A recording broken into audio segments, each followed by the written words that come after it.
Hello, everyone, and inside today's Locked On Canadiens, the Habs played a stinker against the Coyotes and somehow won. You are Locked On Canadiens, your daily podcast on the Montreal Canadiens, part of the Locked On Podcast Network, your team every day.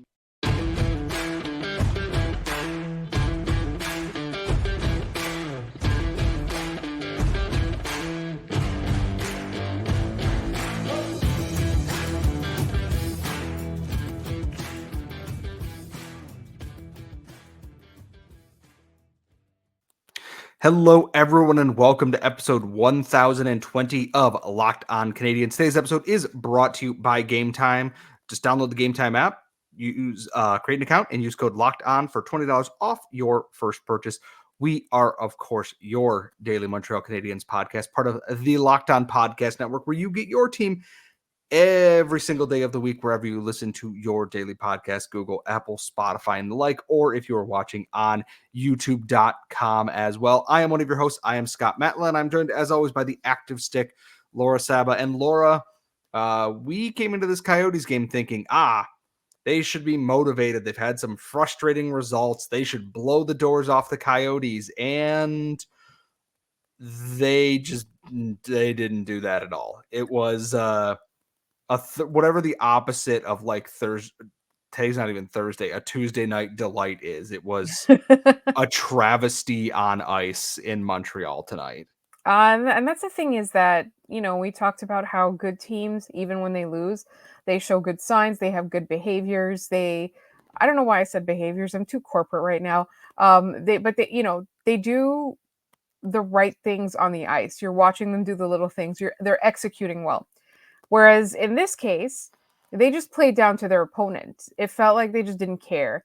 And that's something that mediocre teams do, or bad teams too. Good teams never take their foot off the gas. And they'll have bad nights, but they'll never take the foot off the gas. And to me, it kind of seemed like, I didn't even think it was that bad. And then Scott pointed out the underlying numbers were like, oh, terrible. Here's the thing is, I don't even have all the underlying numbers because Natural Stat Trick is currently not working tonight. But this is a game where the Canadiens just had one working line. It was not the top line, which is also not a good sign. The second line, Joel Armia, with I believe it was Jake Evans or Alex Newhook and Joshua Waugh, was fantastic. I thought Joshua Waugh looked incredible tonight. Big things here. Joel Armia gets a goal. He gets off the schneid, and we will talk about him in the next segment a little bit more. Jordan Harris, great goal, looking off the pass option to Josh Anderson, which smart. More on Josh Anderson later on. You get another goal later on, and then you have it was from Tanner Pearson of all people, and then you have Nick Suzuki into the empty net. But the Canadiens didn't make it easy on themselves. They were roundly outplayed in this game. There wasn't a lot of the rough stuff or anything ridiculous. It's just a game that nothing really came together and synced up all at once. There were a lot of good individual moments. Arbor Jackeye looked really strong in this game. I thought Jordan Harris had a good game. Samuel Montembeault was incredible in this. On his own bobblehead night, snack time was in full effect for this. But this is an Arizona Coyotes team that came into this game having lost 12 straight games. And you made them look pretty damn good without their best player, without Clayton Keller in the lineup. You made them look really, really good. And as someone pointed out in my mentions, does this kind of even out all the good games they've played but lost? And I say, okay, 1-for-1. Maybe this cancels out the Sabres game, but this is the worst kind of loss you can do when you're looking to increase your draft lottery odds, because quiet night from the first line, you got outplayed by a worse team, and you got all 2 points in this. Right. It was a frustrating watch. That's exactly it. It's like it's a win, and we're both talking about it as if it's a loss. Like that's how the game went, right? And it doesn't necessarily mean everything is over or anything like that. It's not the end of the world. We know this team is not good, but because we've been working so hard to find good signs on the team and to find signs of progress, that's what I'm upset about. It's not even the draft pick more so as much as it's the fact that the Coyotes were there for the taking. It's exactly like you said. It's a far cry from back when they were the team to allow the Sharks to bust their slump, but it got close. Like, they basically just it was going to happen, but they didn't get away with it, essentially. Yeah, like they were close. It was 3-2, and I was like, they're really gonna screw this up, aren't they? And then And they they didn't, tried. but They tried. Tankathon has updated right now. Arizona is locked in the fifth spot with 51 points, 3 points ahead of the Canadiens, who have 54 with 59 games played. Arizona has a game in hand. They've lost 13 straight games. Now the Canadiens have won their last one. They're not. The Habs are going to be lucky to catch a team like Columbus, who has 48 and is in the top four, because Columbus has 10 overtime losses, and the Canadiens keep blowing it, usually at the end of regulation there. That leaves the Habs odds at first overall at 7.5%. Not exactly a big chance there, with Chicago at 25.5, San Jose at 13, and then Anaheim at 11.5. It's a game that I am very frustrated by, but as someone else also pointed out, the Canadiens currently, after tonight's game, have the toughest strength of schedule left. They have the combined average of their teams left to play is 600. wow. Even, and they have 2 games against the Panthers, a game against the Rangers, a game against the Bruins, a game against the Canucks, 2 games against the Hurricanes and the Leafs, and then also thrown in their easy opponents, the Blue Jackets. Okay, sorry, Jay. The Senators, never easy. The Flames on a hot streak. Seattle, who's been a boogeyman. New York, the Islanders, because you never know who you're going to get, and the Predators, who are making a deep playoff run right now. 23 games left. They're in a pretty good spot to still lose some games here.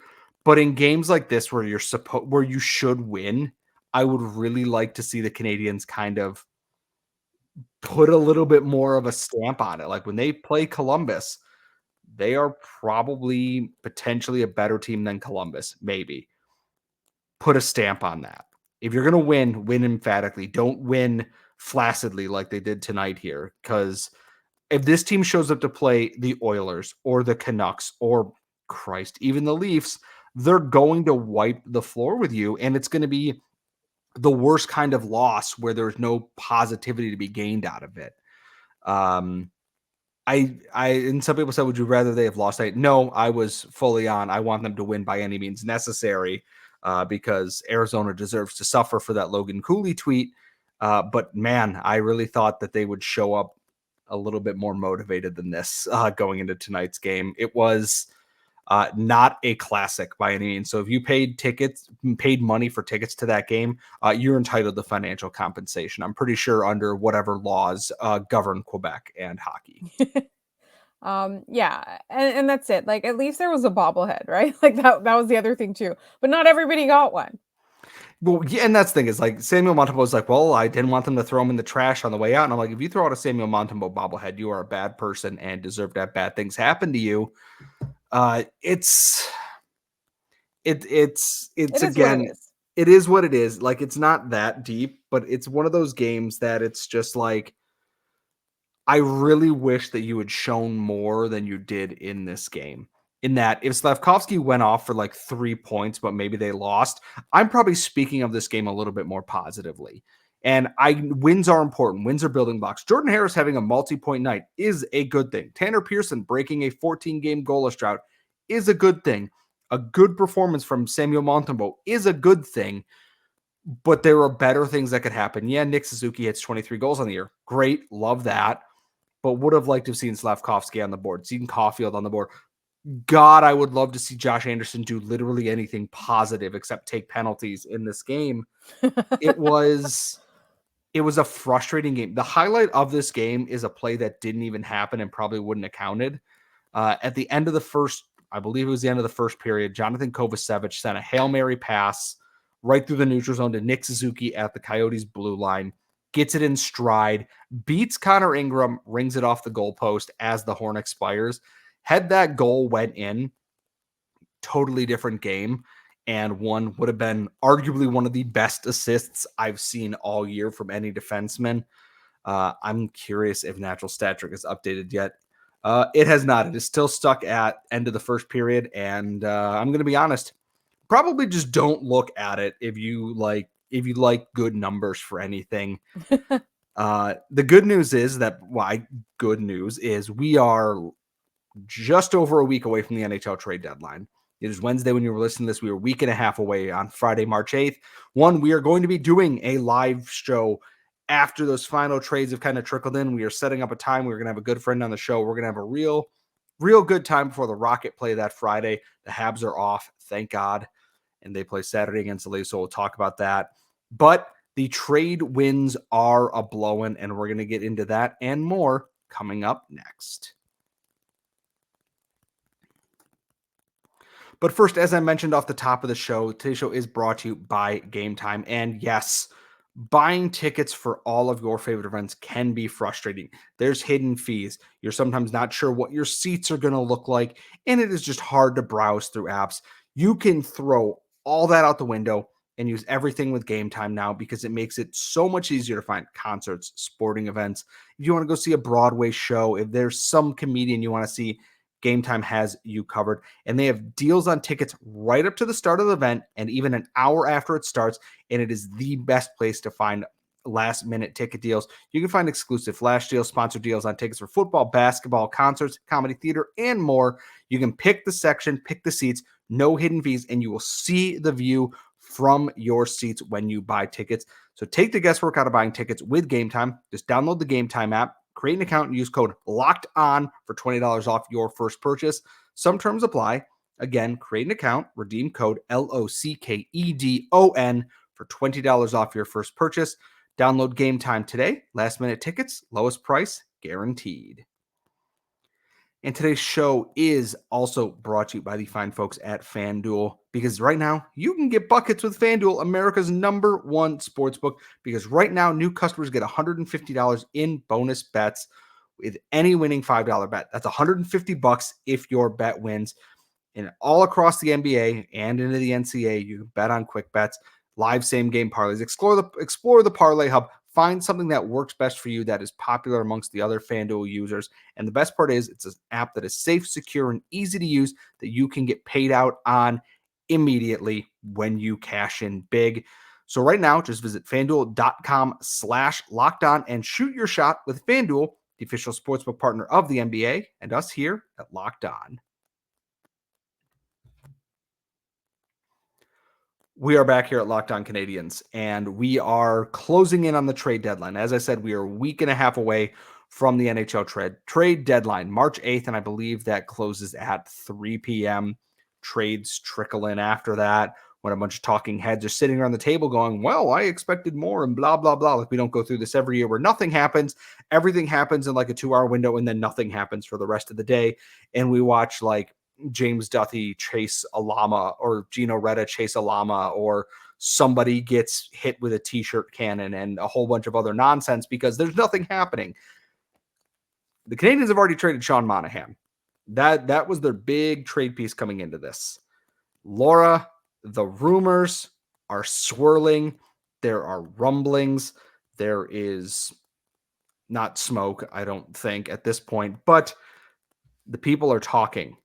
And to quote Fleetwood Mac, rumors, that's not even a direct quote, and I'm going to make so many people angry for that. There are some names on the Canadiens that are apparently people are interested in, and I don't believe it, to be quite honest, at this point.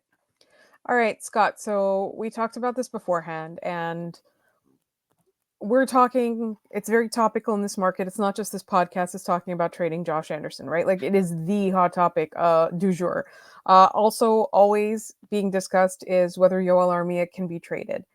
Now, I always want to consider the source on this because it feels very much like Yager is close to signing with the Montreal Canadiens in that it feels like somebody's giving Canadiens fans what we want to hear to drum up interest, to drum up clicks. Now, I don't think necessarily that there's not a chance in hell that GMs are calling about Josh Anderson. I don't think that. I also don't think that he's useless. I feel like he does have value, and he's often in a very wrong situation on this team. And sometimes that's of his own doing, and sometimes it's simply that this team is just not the right fit for him. But it is quite possible for him to to to succeed elsewhere. But the problem is right now his results aren't showing that. And if there have been any scouts at Canadiens games, they're not going back to their GMs going, we need to get this guy, right? And that's a huge thing that we need to think about, is that it's possible someone's calling, but it's unlikely. Whereas for Yoel Armia, sorry, Scott, I keep interrupting you. You keep saying, like, I'm just saying, like, even for Yoel Armia, like, the conversations are probably how much of the salary are you willing to retain? Well, the good news is because the Habs didn't retain on Sean Monahan, is they can retain on Yoel Armia if they wanted to. He's only got next year left after this. And the thing is, he hit 10 goals tonight with his goal against Arizona and has looked like the guy who earned that contract from Mark Bergevin, that playoff kind of guy, that he's using his reach, he's using his physicality, his good shot, and making things happen. There's some brain farts here and there, but everything, he's looking a lot more composed. He's looking a lot more put together. And as you know, the people at the fourth period said, is that there are teams who are potentially interested in that, and the Canadiens are listening to all offers on this, which is speak for Kent Hughes is doing his job. I look again, and the big one for me is that Josh Anderson is the name that people are apparently looking at. It is the ultimate I can fix him moment for, I think, one of these teams. And you said that, oh, scouts are not going to be writing good things about him when they go back, or I am hoping that this is a team with a terrible scouting department, that they see Josh Anderson skate fast and, get into the right spots and be ignored by Jordan Harrison, the smartest decision anyone made in the game against the Arizona Coyotes, and go, Um, wow, I can fix that. Maybe you because he's can. large. He's large and he's fast and he's physical and he has a legitimately very good shot that he cannot hit the broadside of a barn right now. And my biggest fear is what's going to happen is the Canadiens are going to trade him for nothing, and he's going to go on a heater, and everyone's going to retcon the Josh Anderson era in Montreal, which we are not doing that at all. No. But my thought is there are, I guarantee, suitors out there. And like you said, how much salary are you willing to retain on this? Because the Canadiens are retaining on Jeff Petrie in other deals here. They have one spot left, I believe, for the deadline and their flexibility here.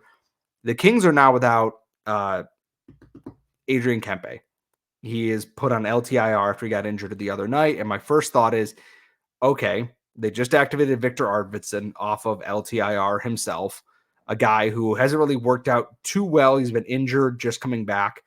You wonder if there is a trade to be made. Do you, swap that and you get maybe an AHL prospect or something back? Great, cool, would love that. And then someone also mentioned David Savard and Edmonton, which to me is very funny because David Savard doesn't solve any of Edmonton's problems. But coming back in that deal to make the money work, the Canadiens would be taking on Cody Cece's contract. And I do not actually know how long Cody Cece's contract goes for or how expensive it is. And I am very afraid to look as soon as I can find the Oilers here. I always associate Cody Cece with the Ottawa Senators, so to me that's an automatic veto. He was a Leaf after that, and we made fun of him there too. I know. Like, he's signed through next year. He has the same contract length as David Savard, is $250,000 cheaper. That's the thing with David Savard, is that he doesn't want to go anywhere. He's very happy here in Montreal. And with David Savard, it's simply just a matter of this team doesn't necessarily need him anymore. Should they put him in a position where he can help another team? Like, I think that's really the calculation there, is because he's just not required, right? Like, the Canadiens' defense is a logjam anyway. We want to give opportunities to younger players. We want to see what they've got in the future.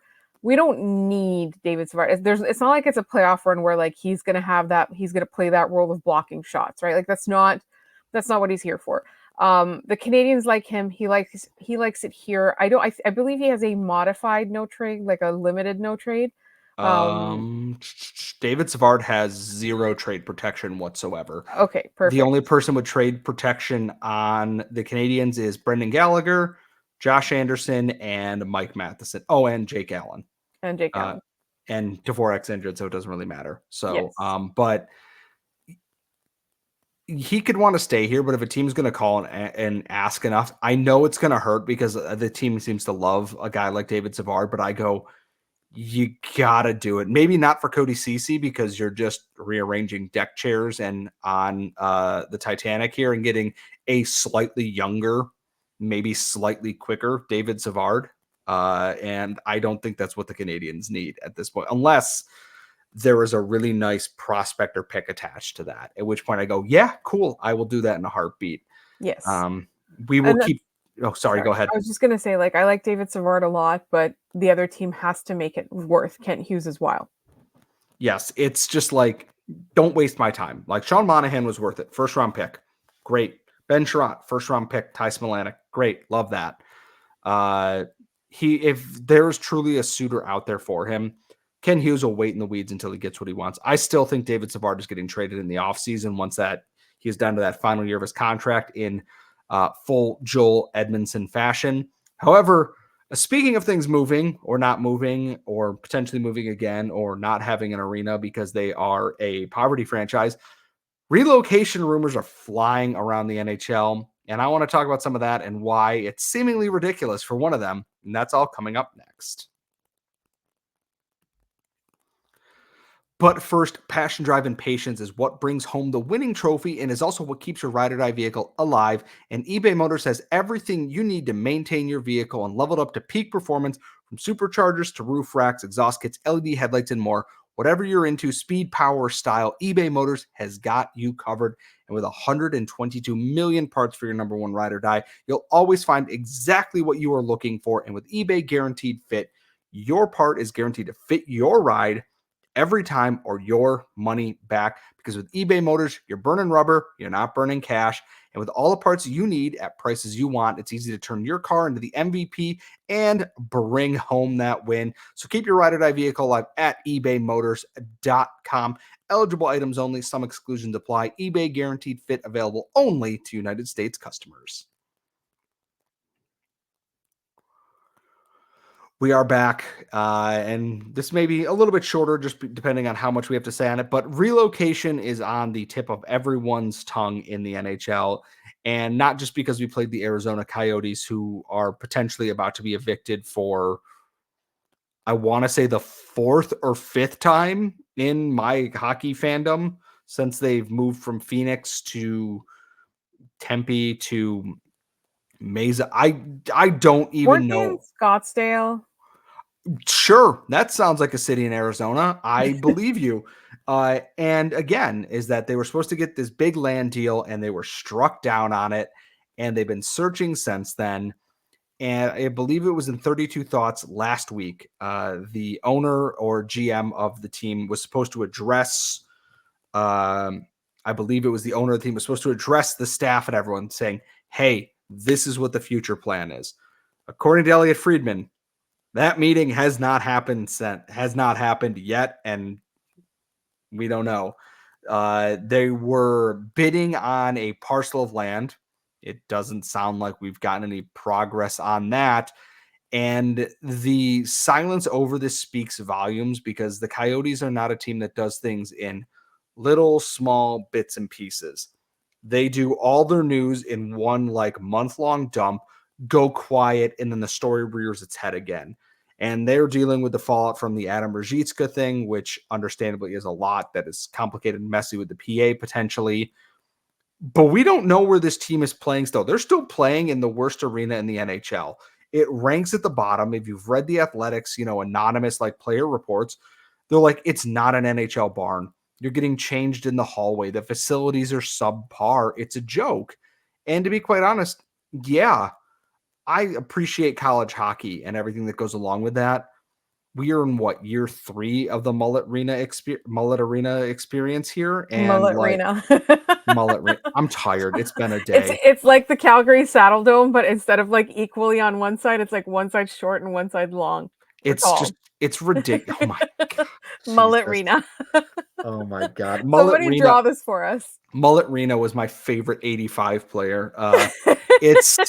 But it's a joke. And the rumor is that Salt Lake City, and their timing on this, which was the NHL releasing things that they want to put a bid in for an NHL team, at the timing of the Hockey Canada reports being released was not good, not well received, or was seen through by a lot of people. Are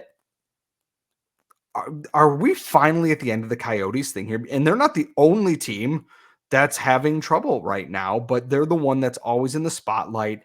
And more people, I love the spirit of hockey in the desert.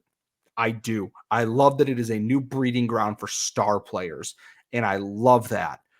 This team isn't working here. I do not know how else to phrase it.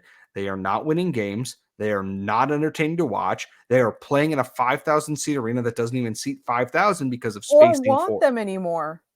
It's like they can't find a home of their own right now. And it's like, oh, well, we got a parcel of land. Okay, so it's what, another 2.5 years until your arena is built? And then you got to sell season tickets for it. You got to get the ice installed. It's every single part of it's not working. Like, yes, sometimes Anaheim and San Jose, etc., have, ticketing issues or getting fans in there. They've also been bad after being good for a long time. When was the last time the Arizona Coyotes were good? And that's the thing, like, we talk about this all the time, and it's not the concept of hockey in the desert that's failing. It's literally poor decision making, poor ownership, and logistical issues, right? Like, if this team had a strong ownership from the beginning, and as much as like the NHL wants to continue to invest in it and hold it up, they wouldn't even have needed to do that. Like, I do remember time, I think I want to say it's like back in the Shane Doan era, but like not towards the end. Like the Coyotes would be in the playoffs every season. Like, you could count on them to be there. But even then, there were questions about attendance and things like that. And it was like a lot of it had to do with where the arena was or how hard it was to get to and things like that. Logistically, it didn't work. And the ownership team, group, whatever, over time has not been strong. Like, there's a reason why they're constantly referred to as like a Mickey Mouse organization, or like when something happens, like, we're not surprised by it, because that's how the Arizona Coyotes roll. And it sucks because they have passionate fans. And it's like Scott said, the spirit of hockey in the desert is something that works. As a concept, that's not the problem. The problem is who's owned them, who's run them, who's managed them, all of that. And it was the same thing with the Atlanta Thrashers. I know we're going to get to that in a second, but the Atlanta Thrashers could have done amazing things. It didn't have to be what it ended up as. And it was because of the ownership group. Again, I remember, I want to say it was a Hildy Mac that referred to them, of St. Louis Game Time, that referred to them as a group of boobs, because that's who they were. Like, and that's what happened. And then they got relocated to Winnipeg. And incidentally, Winnipeg is also in this conversation. I was going to say the Arizona thing. Salt Lake City seems like the likely destination. I'm not saying move the team to Quebec City. I don't see them doing that because they have to realign the divisions then, and the NHL is lazy and doesn't want to do that. I would love the Nordiques to come back because it means the worst part of the media covering the Canadiens would go cover the Nordiques instead, and I don't have to read about it anymore. Houston's in there. Atlanta is the weird one to me. The biggest thing is, and Gary Bettman had to have a press conference about this today, is Winnipeg's watching their ticket list descend. They're having attendance issues for the best team they've had in they've been good for a while here. Frustratingly, like underperforming the Buffalo Bills of the NHL, if you will, and they're struggling to get people in there. And I make my jokes that there's nothing to do in Winnipeg. There's nothing to do in Winnipeg, especially during hockey season, because it's winter time and it's like minus a billion Canadian units. And there's a polar bear eating like a child on the streets or something.